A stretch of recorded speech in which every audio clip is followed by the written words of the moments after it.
এত বড় আকাঙ্ক্ষা সুষ্ঠু নির্বাচনের জন্য এটা বন্ডুল করে দিয়েছে এই মীর জাফর সাবেক উপদেষ্টার কাছে যে ইঞ্জিনিয়ারিংয়ে ওনার সাথে আর কারা কারা জড়িত ছিল, পুরা গভর্নমেন্ট ছিল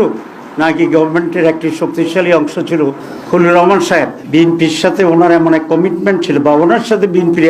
এমন এক কমিটমেন্ট ছিল যে উনি ইন্টারিম গভর্নমেন্টের থেকে বিএনপিকে হেল্প করবে নির্বাচনে, আর বিএনপি সরকার গঠন করলে ওনাকে মন্ত্রী বানাবে। সুতরাং এই মীর জাফরদেরকে, খলিলুর রহমানকে আমি দাবি করব, সরকার যদি স্বচ্ছতার কিছুটা হইলেও পরিচয় করতে চায়, এবং সেই খলিলুর রহমান তো নিরাপত্তা উপদেষ্টা, আমি বলেছি ডিফেন্স